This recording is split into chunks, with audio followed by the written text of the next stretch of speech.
တော်လန်မိဘပြည်သူများရဲဘော်ရဲဘက်များအားလုံးကိုမင်္ဂလာနှစ်သက်ပါလို့နှုတ်ခွန်းဆက်လိုက်ပါရယ်။နေ့ဟောင်းမှာကြုံတွေ့ခဲ့ရတဲ့အခက်အခဲစိုးညစ်တွေပြီးဆုံးစေပြီးတော့ကောင်းချင်းလီလီဒုက္ခပေါင်းများစွာနဲ့စတင်နိုင်တဲ့အချိန်ကာလများဖြစ်ပါစေကြောင်းလည်းဆုတောင်းပေးလိုပါရယ်။တနိုင်ငံလုံးမှာရှိကြတဲ့မိဘပြည်သူတွေအနေနဲ့လည်းမင်းအောင်လှိုင်ဦးဆောင်တဲ့ဒီစိုးညစ်တဲ့အာဏာယူများတွေကြောင့်ကျွန်တော်တို့မြို့ရွာအိုးအိမ်တွေများပြာပုံတိဖြစ်ခဲ့ရတယ်။အပြစ်မဲ့ကလေးတငယ်တွေအမျိုးသမီးတွေတက်ကြီးရွယ်အိုတွေအများပြားလဲတည်ကြည်ပျက်စီးခဲ့ရပါတယ်လူငယ်တွေတက်ကြွလှုပ်ရှားတဲ့သူတွေနိုင်ငံရေးသမားတွေကိုလည်းထောင်သွင်းကျင်းချပြီးတော့အမျိုးမျိုးနှိပ်စက်ကြမ်းဖက်နေတယ်ဒီတိုင်းပြည်ရဲ့လူမှုရေးစီးပွားရေးရေးရအားလုံးဟာဖက်ကနေချွတ်ချုံကြနေတဲ့အခြေအနေစိုးကြီးကိုကျွန်တော်တို့9နှစ်တာလဲခံစားခဲ့ကြရပါတယ်ဒါပေမဲ့တစ်ဖက်မှာလည်းဒီအခြေအနေဆိုးတွေကိုပြုပြင်ပြောင်းလဲလို့ပြီးတော့မှကျွန်တော်တို့တိုင်းပြည်ကိုအာဏာရှင်တွေလက်ထဲကနေလွတ်မြောက်အောင်တိုက်ပွဲဝင်နေကြတဲ့အလွာဆုံးပါဝင်တဲ့ຫນွေဦးတော်လှန်ရေးကလည်းဆက်လက်ခုတ်မောင်းနေတယ်ဆိုတာရှိနေပါသေးတယ်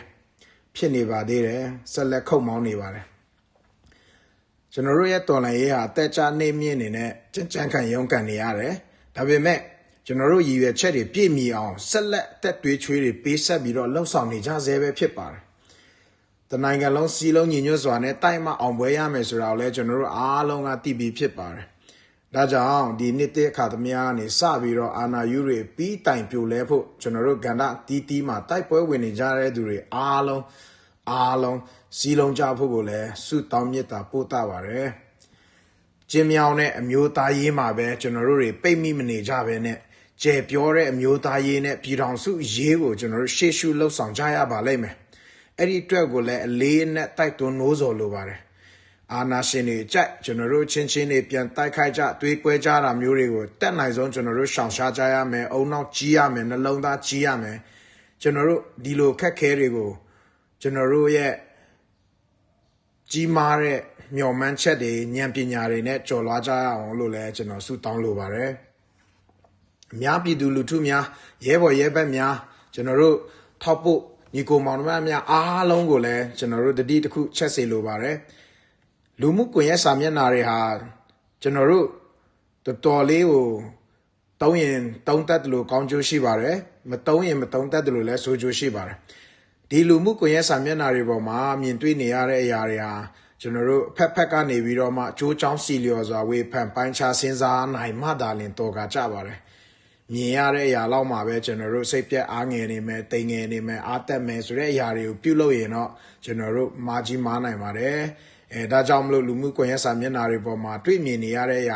ာပြသလောက်ကိုတွေ့ရတာလည်းဖြစ်တဲ့အတွက်ကြောင့်မလို့နောက်ွယ်ကအကြောင်းအရာများစွာရှိနေတာကိုတတိချက်စီလိုပါတယ်လက်ရှိမှာမြန်မာပြည်ရဲ့တော်လှန်ရေးဟာချိုးကွေ့ကြီးတွေနဲ့ကျွန်တော်တို့ရင်ဆိုင်နေကြရတယ်ကျွန်တော်တို့လူငယ်အင်အားစုတွေဟာတိုင်းဒေသလက်နက်ကိုင်အင်အားစုများနဲ့တူ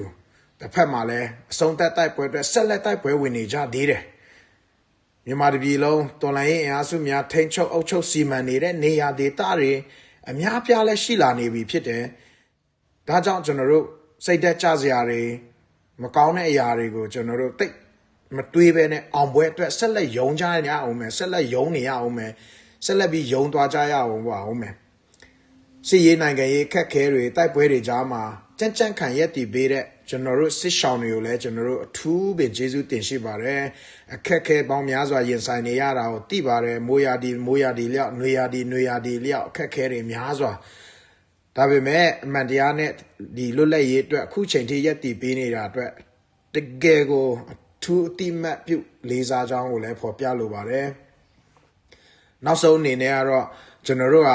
အခက်ခဲတစ်ခုကြက်တဲတစ်ခုကိုပဲကြော်လွှားနေတာမျိုးမဟုတ်ဘူးဆိုတာကိုသိရှိခိုင်းစေလိုပါတယ်တိုင်းတစ်ပီတစ်ကိုတိဆောက်နေကြတာဖြစ်တဲ့အတွက်ကြောင့်မလို့ကျွန်တော်တို့တိဆောက်ခြင်းတဲ့ပုံစံတိုင်းကျွန်တော်တို့ဖြစ်ခြင်းတဲ့ကျွန်တော်တို့အိမ်မက်တိုင်းဆက်လက်အကောင့်ထဲပေါ်နေကြဖို့လိုပါတယ်လမ်းလွဲသွားလို့မရပါဘူးရက်တန့်သွားလို့မရပါဘူးဒီတိုက်ပွဲကိုကျွန်တော်တို့အားလုံးဟာဘဒုခိုင်းစေချက်နဲ့မှလုပ်ခဲ့တာမှမဟုတ်ခဲ့ကြဘူးဆိုတာကိုကျွန်တော်ယုံကြည်တယ်အဲ့တော့ကိုယ့်ရဲ့တော်လှန်ရေးစိတ်ဓာတ်နဲ့ကိုလှုပ်ခဲကြတာဖြစ်တဲ့အတွက်ကြောင့်ဒါဟာကိုယ့်တမိုင်းဖြစ်တယ်မိတမိုင်းဖြစ်မယ်ဆိုတော့ကိုယ့်တမိုင်းကိုပြန်ရိုင်းအောင်လုပ်တဲ့ကိစ္စမျိုးတွေမရှိအောင်ကျွန်တော်တို့ကြိုးစားကြရပါလိမ့်မယ်လေပေါ်မှာတိုက်အိမ်ဆောက်လို့မရပါဘူးအာမခံချက်ရှိတဲ့အခြေအနေနဲ့မြေပိုင်မှသာလင်အရာရာတိဆောက်လို့ရမှာဖြစ်ပါတယ် ပြည်ထောင်စုတစ်တည်ထောင်ဖို့ပြည်နယ်တိုင်းမှာကျွန်တော်တို့ကနိုင်ငံလုံးကျွန်တော်ညီညွတ်တဲ့တပ်ပေါင်းစုများနေတာလျင်အနိုင်ယူကြရအောင်လို့တိုက်တွန်းနိုးစော်ရင်ဒီကောင်ချုပ်ပါတယ်အားလုံးမင်္ဂလာနှစ်တစ်ခါသမ ्या ဖြစ်ကြပါစေ